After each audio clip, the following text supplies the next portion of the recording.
নমস্কার, কেমন আছো তোমরা সবাই? আমি রুবি, নর্থ বেঙ্গল থেকে আরেকটা বৃষ্টি ভেজা ব্লগ নিয়ে চলে এসেছি তোমাদের কাছে। তো একেবারে নর্থ বেঙ্গলে কিন্তু চারিপাশে বর্ষা শুরু হয়ে গেছে। যদিও কলকাতায় এখনও সেরমভাবে বর্ষাটা পড়েনি, বাট আমি মনসুনের শুভেচ্ছা জানিয়ে আজকের ব্লগটা শুরু করলাম। এমন কোনো দিন যাচ্ছে না যেদিনকে বৃষ্টি হচ্ছে না আমাদের কুচবিহারে। তো মাদের ফোনে জানছি যে কলকাতায় নাকি প্রবল গরম। সেই শুনে ইচ্ছা করছে একটু বৃষ্টি ফোনের মধ্যে দিয়েই তোমাদের কলকাতায় আশেপাশে পাঠিয়ে দিই। তো যদি সম্ভব হতো সত্যিই কিন্তু একটু বৃষ্টি প্যাক করে পাঠিয়ে দিতাম তোমাদের জন্য। তো চলো, এই বৃষ্টি ভেজা দিনেই শুরু করলাম আজকে সকাল সকাল ব্লগটা। সকাল সকাল বড়মশাই ডাল আলু সেদ্ধ, কালকে লেফট ওভার মাছ ছিল দিয়েছিলাম, খাইনি। আর রোজ যখন অফিসে যাওয়ার জন্য নামবে কিছু না কিছু ফর শিওর ভুলবেই। আজকে তেমন হয়েছিল নিউজ পেপারটা, বাট অগত্যা নিউজ পেপারটা ওপর দিয়ে দিতে গিয়ে তার হাতে না পড়েছে এই পাশে ড্রেনটাতে। এরমটা কিন্তু একটু হওয়া দরকারও ছিল, বাট গৌতমের কতটা শিক্ষা হবে জানি না। আবারও দেখবো কালকে কিছু না কিছু ঠিক ভুলেছে। তো যাই হোক, রান্নায় কনসেন্ট্রেট করা যাক। আলু উচ্ছে ভাজা, ডাল একটু আছে, আর তার সাথে দেখো এত সবজি কাটা, তার সাথে একটু পাঁচফোড়ন আর একটু সর্ষে ভেজে নিচ্ছি। গেস করতে পারছো নিশ্চয়ই কি হবে? হ্যাঁ, বাঙালির শুভ কাজেও যেটা লাগে আর দুঃখের কাজে মানে শ্রাদ্ধ বাড়িতেও যেটা হয়। তো আমাদের বাঙালির অল টাইম ফেভারিট, যেটা আমরা এতটাই ভার্সেটাইল আইটেমটা যে আমরা সব যে কোনো অকেশানে ওটাকে খেতে পারি। তো এক হবে হলো দুধ শুক্তো, আর আমরা দুধ শুক্তোটা করি পুরোটাই কিন্তু এই যে দুধের ওপর দিয়ে, গ্রেভিটা পুরোটাই দুধ দিই। প্রথমে অল্প একটু দুধ দিয়েছিলাম, দেখো মনে হচ্ছে একটু কমই লাগছে, আর একটু দুধ কিন্তু পরে অ্যাড করেছি। দুধটা দিলে না শুক্তোর টেক্সচারটা বেশ সুন্দর হয়ে যায়। তেমন তো কিছু মশলা টাপাতেই পড়ে না, শুধু ওই দুধ, নুন, চিনি আর ওই ভাজা মশলাটা, যেটা আগে ড্রাই রোস্ট করে গুঁড়িয়ে রাখা। আর তোমাদের ইচ্ছা হলে সর্ষে পোস্ত বাটাও দিতে পারো। আজকে আমি দিয়েছিলাম গ্রেভিটাকে একটু ঠিক করার জন্য। আর আজকে তেমন কিছু রান্না বান্না করবো না, বিকজ এর কিছু প্ল্যানস আছে। চলো, সেটা তো ক্রমশ প্রকাশ্য। তো ওই জন্য দেখো একটাই সুন্দর করে গ্রেভি দিয়ে শুক্তো করেছি। আর একটুখানি দেখো বড়ি না দিলে তো শুক্তো একেবারে অপূর্ণ। তো সব রকমই ভেজিস দিয়েছিলাম, খালি ছিল না হলো একটু পেঁপেটাকে রিপ্লেস করেছিলাম হলো কোয়াশ দিয়ে, আর একটু কাঁচকলা যদি পড়তো আরও টেস্টটা বেড়ে যেত। তো রান্না একেবারে কমপ্লিট করে গ্যাস ওভেন অফ করে ঝটাপট রেডি হয়ে ছেলের গেছে স্কুলে, ছেলেরও কিছু চেঞ্জিং নিয়ে। আর ভেবেছিলাম এই নতুন ড্রেসটা পরবো, বাট তাড়াহুড়োতে স্নান পুজো করতে করতে আর সম্ভব হলো না। তো চলো একেবারে বেরিয়ে পড়েছি।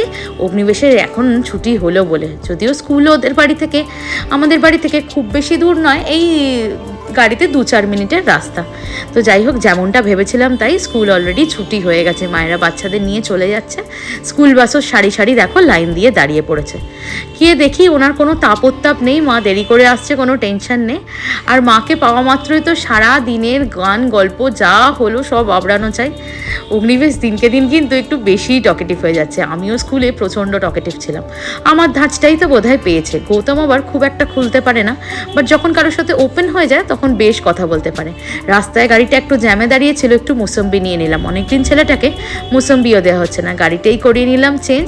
এখন নিজেই দেখো অনেকটা স্বাবলম্বী হয়ে গেছে, নিজের কাজকর্ম নিজে অনেকটা করে নিতে পারে। তো চলো, আজকে আমরা প্ল্যান করেছি অগ্নিবেশ আর ওর ফ্রেন্ড অরণ্যকে নিয়ে যাব হলো একটু পার্কে। রাজবাড়ির পার্কটাতে আর যাবো ভেবেছিলাম, বাট গেলাম না, বিকজ স্কুলেই এত দৌড়ঝাঁপ ওদের হয়ে গেছে, আর পার্কে গেলে একটু বেশি অ্যাক্টিভিটিস হয়ে যাবে। তার থেকে খোলা জায়গা পায় না, ভেবেছি রাজবাড়ির ভেতরটাই নিয়ে যাব। আজকে সকাল থেকে তেমন বৃষ্টি হয়নি, বাট ওয়েদারটা বেশ ক্লাউডি আছে। ওখানেই দুজনে একটু খেলাধুলো করে নেবে, ব্যাস। তারপর আর কি, ভেতরে তো খাওয়া দাওয়া তেমন কিছু অ্যালাউড নয়, বাইরে বেরিয়ে ওদের কিছু স্ন্যাকিং করিয়ে বাড়ি নিয়ে চলে যাব। ওদেরও আর একটা চেঞ্জ হবে। তো ওই জন্য দু বন্ধু মিলে দেখো চলে এসছে একেবারে এখানে। দুজনে বায়না করছিল পাশের পার্কে যাবে, বাট সেখানে আর পরে নিয়ে যাওয়া করে আজকের মতো আর নিয়ে যাওয়া হয়নি। আর এইদিকে দেখো বাইরে গাড়ি থেকেই দেখা যাচ্ছে কীরকম কাশ ফুলের মতো ছোট ছোট কি ফুল একটা হয়েছে, দেখো সারা রাজবাড়ির মাঠ জুড়ে কি সুন্দর লাগছে না? গ্রিনের ওপরে এরকম সাদার পরত, ঠিক যেন দুর্গাপুজোর মতো লাগছে। আর আকাশেও দেখো মেঘের সারি সারি ভর্তি, একটা দুর্গাপুজোর ভাইবস যেন এসে গেছে। আর এমনিতেও স্নানযাত্রা হয়ে গেছে, স্নানযাত্রা রথটা হয়ে গেলেই যেন দুর্গাপুজো মা এলো বলে সবার মনে একটা ফেস্টিভ মোড অন হয়ে যায়। অনেকে তো রথের পরে কেনাকাটাও শুরু করে দেয়। আর এখানে দূর দূরান্ত থেকে বাস ভরে ভরে লোকজন দেখো আসছে হলো রাজবাড়ি দর্শন করতে। এই দেখো পিছনে তোমাদের দেখিয়ে দিচ্ছি সুন্দর রাজবাড়ি, আর সামনে খেলছে অগ্নিবেশ। রাজবাড়ির ভেতরেও কিন্তু অনেক হিস্টোরিক্যাল জিনিসপত্র আছে দেখার মতো, একটা ছোটোখাটো মিউজিয়াম বলতে পারো। বাট সেগুলো তো মাঝে মধ্যেই যাওয়া হয়, তো আজকে আর ওখানে যাব না। বাচ্চা দুটোকে স্কুল থেকে এনে একটু এখানে খেলিয়ে নেবো, তারপর বাড়ি নিয়ে গিয়ে তো আবার স্নান খাওয়া করাতে হবে। সবই ঠিক আছে, ওয়েদারও খুব সুন্দর, উঠে যেতেই ইচ্ছা করছে না। বাট এখানে যদি কিছু একটু স্ন্যাকিংয়ের অপশান থাকতো তাহলে খুব ভালো হতো। তো যাই হোক, লোকে তো মানে বলা বাহুল্য, মানে লোকে যদি খাওয়ার অপশান এখানে দিত, মাঠটাকে হয়তো আরও নোংরা করে রেখে দিত। এমনিতেই দেখছি কোথাও পানের পিচ ফেলা। তো যাই হোক, অল্প বিস্তার একটু খেলিয়ে নিয়ে চলে যাব বাড়ি। এখানে অগ্নিবেশ বাবু দেখো, যে ওর নিজের যেমন কাজটা, এক বটল ভর্তি করে বিষাক্ত পোকা সব জমিয়ে নিচ্ছে। কে কার কথা শোনে, ওইটা ওনার হবি, তোমরা তো জানোই। আর তার ভেতর আবার কিছু গাছপালা ঢুকিয়ে একেবারেই ইকোসিস্টেম তৈরি করছে। তো দুই বন্ধুতে তো বেশ খেলা হলো, কখনো আবার একটু মনোমালিন্যও হয়ে যাচ্ছে।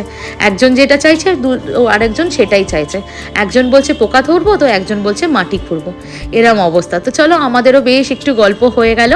এখন পাশে একটা ঝিল মতো আছে, দুজনেই বায়না করেছে সেই ঝিলের দিকটা যাবে। আর আবার মাঝে মাঝে পার্কে যাব সেটাও বলে উঠছে। তো চলো, অগ্নিবেশবাবুর তো জানো যেখানে যায় একটা করে ফুল এনে মাম্মামকে দেয়। আজকে বেচারা একটাই ফুল পেয়েছিল, তুলতে যেহেতু বারণ করেছি, নিচে পড়া ছিল, নিয়ে এসছে। সেই জন্য আমাকে জিজ্ঞেস করছে, মাম্মাম তোমাকে দেবো না আন্টিকে? আমি বললাম রোজ তো আমাকে দিস, আজ আন্টিকেই দে। তো বাচ্চাদের মন দেখো কি সুন্দর না, ওরা কি শুনে এই দুজনে ঝগড়া লেগেছিল, আবার ভুলে দেখো দুজনে মিলে মিশে খেলা শুরু করেছে। তো যাই হোক, এই পণটা দুজনে তো দেখছো নাবছে উঠছে এইসব করছে অগ্নিবেশকে। আর এই ভ্যাকেশনটাতে ভেবেছিলাম সুইমিংটা করিয়ে নেবো, বাট আর সুইমিংটা শেখাতেও অ্যাডমিশন করানো হলো না। দোষটা আমার নয়, এখানে স্টেডিয়াম যেখানে শেখানো হয় সেখান থেকেই ভোটের জন্য সব বন্ধ ছিল, আর ফর্মটা এখনও দেওয়া হচ্ছে না। জানি না কবে ফর্ম দেবে। আর নর্থ বেঙ্গলে তো ভালো মনসুন পড়ে গেছে, আদৌ শেখাবে কিনা তাও জানি না। তো দুজনকে একটু ঠান্ডা জুস কিনে দিলাম। তারপরে এখন দেখো ফুচকা খাওয়ার পালা। দেখতে ছোট হলে কি হবে, দুজনেই কিন্তু আমাদের মতো ভালোই তাল মিলিয়ে ফুচকা খেতে পারে। অগ্নিবেশকে তো বেশ কিছুদিন হলো ফুচকা খাওয়ানো শিখিয়েছি, এখন বেশ এনজয় করে হাত টাত ধুয়ে ফুচকাটা খেয়েছে। বাট ফুচকাটা যে খুব একটা টেস্টি ছিল সেমনটা না, আলুটা মোটামুটি ছিল। বাট ফুচকাগুলো কদিন ধরে টানা বৃষ্টির জন্য বেশ নেওয়ানো ছিল। যাই হোক, এখন আমাদের চলছে হলো আইসক্রিম বেক। দুজনে নিয়ে নিয়েছে চকোবার, আমি নিয়ে নিয়েছি কুলফি। তো চলো, এর সাথে সাথেই এবার কিন্তু বাড়ির দিকে রওনা দেবো। ওইদিকে দুজনকে হাতছানি দিয়ে ডাকছে, দেখো পাশেই একটা ছোট্ট বেকারি শপ আছে, তার একটা সাজানো গোছানো ডল। দুজনে অনেকক্ষণ ধরে হাঁ করে ওই ম্যানিকুইনটার দিকে তাকিয়েছিল, বেলুন দিয়ে ভরা, বেশ মজা লেগেছে আমাদেরও দেখতে। তো চলো এবার বাড়ির দিকে যাওয়া যাক। যেতে যেতে অনেক প্ল্যানিংসই হলো, জানি না কতটা ফুলফিল হবে। প্লে জোনে মিট করার, আরও এদিক সেদিক যাওয়ার, ছোটোখাটো একটা আউটিং বাচ্চাগুলোকে নিয়ে। তো যাই হোক, এখন অগ্নিবেশ ওর ফ্রেন্ড অরণ্যকে এই দেখো পোকাগুলো গাড়ির মধ্যে ছেড়ে দিয়েছে। আর অরণ্য তো আমার মতো পোকা ভীষণ ভয় পায়, এদিক সেদিক লাফিয়ে বেড়াচ্ছে। তো time to say goodbye. অগ্নিবেশের তো একেবারে ইচ্ছা ছিল না বন্ধুকে ছাড়ার, বাট অগত্যা ছাড়তে হচ্ছে। তো ওদেরকে সি অফ করে আমরাও চলে এসেছি বাড়ির মধ্যে। এবার লেগে গেছে তাড়াহুড়ো, অনেকটা বেজে গেছে, গৌতমের টিফিনটাও পাঠাতে হবে।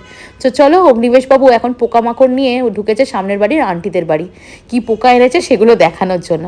আর আমি এদিকে নুন মিষ্টিটা আরেকটু ব্যালেন্স করে দিয়ে দিচ্ছি। গৌতম তো খাবারে মিষ্টি একেবারে পছন্দ করে না, বাট শুক্তোতে একটু চিনি না দিলেই নয়, তাই আরেকটু কম হয়েছিল, একটু দিয়ে অ্যাড করে শুক্তোটা গরম করে খাবার দাবার প্যাক করে একেবারে ড্রাইভার দাদাকে দিয়ে পাঠিয়ে দিলাম। এদিকে অগ্নিবেশবাবু ইতিমধ্যে সব খেলনা বাটি এনে বেসিনটায় জমিয়েছে।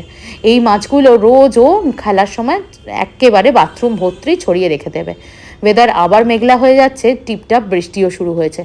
তো ওকে এক গ্লাস জল দিয়ে দিলাম, ও খেয়ে নিক। আর ইতিমধ্যে ভাতটাও বেড়ে নিচ্ছি, দেখো শুক্তো আর মাছ দিয়ে খাইয়ে দেবো ঝটাফট ভাত। অনেকক্ষণ উঠেছে, সেই সকাল 6:45 উঠেছে, সেই থেকে চলছে। আর ঘুম বলে কিছু নেই চোখে, দেখো চটপট ভাত খাইয়ে একটু ঘুম পাড়িয়ে দেবো। একটু রেস্টেরও তো দরকার, বিকালে উঠে তাহলে একটু ফ্রেশ মাইন্ডে অনেকটা পড়ানো যাবে। তো চলো, অগ্নিবেশেরও কিন্তু শুক্তো বেশ প্রিয়, আমাদের তিনজনেরই শুক্তো অল টাইম ফেভারিট। তোমরা যদি সপ্তাহে 3 দিন শুক্তো করো, আমরা সবাই কিন্তু তিনজনেই হাসি মুখে খেয়ে নেবো। আর শুক্তোটা অগ্নিবেশবাবু তো বললো খুব ভালোই হয়েছে, আমার যদিও এখনও টেস্ট করা হয়নি, ওই নুন মিষ্টি চেখেছে আর কি। তো ওকে খাইয়ে দিয়ে ওকে শুতে দিয়ে দিয়েছি। আর এদিকে আমাদের তো সব দুধ চলে গেছে হলো শুক্তোতে দিয়ে, তাই যে আমাকে দুধ দিয়ে যায় তাকে বলেছিলাম বলেছিলাম আর একটু দুধ দিয়ে যেতে অগ্নিবেশকে খাওয়াবো বলে। তো সেটাও গরম করে নিলাম। আর অগ্নিবেশ এদিকে দেখো ওকে শুইয়ে দিয়েছিলাম, এখন দেখি জলের বটল থেকে জল পড়ে পুরো জামা কাপড় ভিজিয়ে দিয়েছে, ওটাকে চেঞ্জ করিয়ে দিলাম। আমারও তো স্নান পুজো হয়ে গেছিলো আগেই, তো এখন খেতে বসে দিয়েছি। না গো, শুক্তোটা সত্যিই খুব ভালো হয়েছে, মনে হচ্ছে জানো একেবারে অনুষ্ঠান বাড়ির শুক্তো। একটু ইতিমধ্যে লেবুর রস করে ওকে দিয়ে দিলাম, অনেক দিন বেচারাকে অরেঞ্জ জুসটা দেওয়া হয়নি, ও বেশ পছন্দও করে। এখন তো বড় হয়ে গেছে, মুখেও খেতে দিই, বাট তার থেকে মনে হয় জুসটা খেলে আমার বেশি ফিলিং। তো এখন সন্ধে হয়ে গেছে, এক এক চালান কিন্তু ওনার পড়াশোনাও হয়ে গেছে। এখন বসেছিলাম পরোটা নিয়ে, একটা পরোটা খেলো, দিয়ে ওনার ঠিক মন ভরেনি। আর আমি একটু আমতেল দিয়ে আর তরকারি দিয়ে আজকে মুড়ি খেতে ইচ্ছা করেছে, ইভিনিং স্ন্যাক্সে ওইটাই খেলাম। সেখান থেকে অগ্নিবেশবাবু খেলো, আর অগ্নিবেশবাবু মুড়ি যে খুব একটা পছন্দ করে সেরকমটা নয়। প্রথমে বলছে কনফিউজ ছিল ভালো লাগছে কি না, তারপর আস্তে আস্তে বেশ অনেকটা মুড়ি খেয়েছে আর ভালোও লেগেছে বলছে। আসলে আমতেলটাই এতটা টেস্টি ছিল আমার দিদার হাতে বানানো, সত্যি মুড়িটার মধ্যে যেন জান ঢেলে দিয়েছে। তারপর আবার কিছুটা পড়াশোনা করার পর এখন অনেকটা রাত হয়ে গেছে, একটু ফ্রুটস কেটে দিলাম। বারে বাড়িতে পড়তে বসেই বলছে খিদে পেয়ে গেছে, খিদে পেয়ে গেছে। এদিকে অগ্নিবেশের বাবাও আজকে অনেক রাত করে অফিস থেকে ফিরেছে, সাথে এক গুচ্ছ গাছের মানে পাড়া জামরুল এনেছে, কোনো অফিস স্টাফ হয়তো দিয়েছে। তো যাই হোক, জামরুলগুলো একটু ধুয়ে কেটে দেবো। আর এদিকে দেখো ব্রেড আর ডিম আনতে বলেছিলাম, সন্ধেবেলাগুলো নয়তো না কী খেতে দেবো সেরম একটা ব্যাপার হয়ে যায়। ডিমটা ঘরে থাকলে কোনো টেনশন হয় না। তো অগ্নিবেশবাবুকে তো টিটস অ্যান্ড বিটস অনেক কিছুই খাইয়ে দিয়েছি, তো ওই জন্য বাবার জন্য একটুখানি ওই আর কি বাটারের ওপর একটু গার্লিক ব্রেড মতো করে তাতে অমলেটটা দিয়ে একটু টোস্ট করে দিলাম, আর কিছুটা ব্রেড অমলেটও করে দিলাম, দিয়ে একেবারে ওর বাবাকে দিয়ে দিচ্ছি। অনেকটা দেরি করে ফিরেছে, সেই কোন দুপুরে অল্প একটু ভাত খেয়েছে, বললো আজ আর জিমে যাবে না, অনেকটা রাত হয়ে গেছে। এখন এটা একেবারে ভাত খেয়ে নিলেই হতো, বাট এ সবসময় অফিস থেকে এলেই ভাত খেতে ইচ্ছা করে না, আর সকালেও দুপুরেও ওই ডিম একই ডাল তরকারি, রাতে ওই একই, তাই ভাবলাম একটু গার্লিক ব্রেড করে দিই। আর তো অগ্নিবেশের তো খাওয়া দাওয়া হয়ে গেছে, পেট মোটামুটি ফুল, বাট পাপার গার্লিক ব্রেড দেখে ওনারও কিন্তু মনে হচ্ছে একটু খাই। তো ওকে আর ব্রেড দেবো না, ভেবেছি একটা সানি সাইড আপ করে দেবো। তো এরমভাবে আমি গার্লিক ব্রেড করি, তোমরা কিরমভাবে করে অবশ্যই কমেন্ট করে জানিও। একটু বাটার দিয়ে দিলাম এই যে দেবো তাওয়াটাতে, আর তাওয়াটাতে করলেই না একটা অন্যরকম ফ্লেভার হয় আমার মনে হয়, করার থেকে যেন বেশি টেস্ট আসে। আর একটু পিৎজা পাস্তা সিজনিং যেগুলো থাকে ওই সিজনিংগুলো সব দিয়ে দিয়েছি। আর এদিকে অগ্নিবেশেরও ফ্রুটস খাওয়া একেবারে কমপ্লিট হয়ে গেছে। আর ওর বাবা দেখো বলছি ওকে দিও না, এখন ওই খাবার দাবার কমপ্লিট করেছে, ওর বাবা এখন ওকে ফোর্স করছে ওর থেকে খাওয়ার জন্য, যদিও অনেকটা চিলি ফ্লেক্স দিয়েছিলাম, ওর ঝালই লাগবে। তো যাই হোক, এখন অগ্নিবেশবাবুর হচ্ছে সানি সাইড আপ, আর ওর বাবা তোকে ফোর্স করেই যাচ্ছে খাওয়ার জন্য। তো যাই হোক, সানি সাইড আপটা করে ওর বসাই, আর ওর বাবা যতক্ষণ না ছেলেকে দেবো ছেলেকেই খাইয়ে যাবে, নিজে তো সেই কখন খেয়েছে দুপুরবেলা, খিদেতে হয়তো পেট চুচু করছে, আর যতক্ষণ না ছেলেকে দেবো ছেলেকেই খাইয়ে দেবো। তো চলো, আমারও একটুখানি ব্রেড অমলেট ওই যা হোক করে একটু ভেজে দিলাম। দেখো মায়েরা বোধহয় এরকমও হয়, আমার মাও সে এরকমই করতো, এখনও দেখো আমিও দেখছি তাই করি, মানে ওই লাস্টে নিজের খাবারটা সবারটা করার পর আর এনার্জি যেন থাকে না, ওই যা হোক করে নিয়ে নিই। আর এইটাই ছিল কিন্তু অগ্নিবেশ আর আমার রাতের ডিনার, আমরা আর কিছু খাবো না, 11টা প্রায় বাজে। অগ্নিবেশের পড়া এখনও শেষ হয়নি। আর এদিকে দেখো কি করেছে, আমি কিচেনে গেছিলাম, উনি ন্যাশনাল ফ্ল্যাগটা ওই খাটের ওপরে উঠে এইখানে টাঙিয়েছে। তো যাই হোক, আমরা তো রাতে খাবো না, তোমাদের বললামই, ওই ব্রেড অমলেটই একটু করে খেয়ে নিয়েছিলাম। তো ইভিনিংয়ে অনেক কিছু মুড়ি টুড়ি তো দেখলে খাওয়া হয়েছিল, অগ্নিবেশও খেয়েছিল। তো এখন গৌতমকে খালি খাবারটা গরম করে দিয়ে দেবো। গৌতম এখন চালিয়েছে হলো টিভি, আর অগ্নিবেশেরও তাড়াতাড়ি যে শোয়াবো, পরের দিন স্কুল আছে, অগ্নিবেশেরও ইচ্ছা করছে এখন পাপার সাথে বসে বসে ওই টিভি দেখি। বাবা ছেলে টিভিটা দেখছে, আমি বইটা একেবারে ঘরে এনেই গুছিয়ে ফেললাম। আর এদিকে এখন খাটের মেজটা একটু গুছিয়ে খাটটাকে ঝেড়ে শোয়ার মধ্যে রেডি করব। আজকের ব্লগটা তাহলে এখানেই শেষ করলাম। ফলো করো পেজটা, সাবস্ক্রাইব করো আমার ইউটিউব চ্যানেলটা, আর যারা এখনও দেখছো লাইক করছো না আর কমেন্ট করছো না, তারা কাইন্ডলি একটু লাইক করে দিও, একটু কমেন্ট করে দিও, আর ব্লগটা একটু বেশি ভালো লাগলে একটুখানি কিন্তু ফ্রেন্ডস আর রিলেটিভসদের মধ্যে শেয়ার করে দিতে পারো। তো চলো, আজকের ব্লগটা তাহলে এখানেই শেষ করলাম। সবাই খুব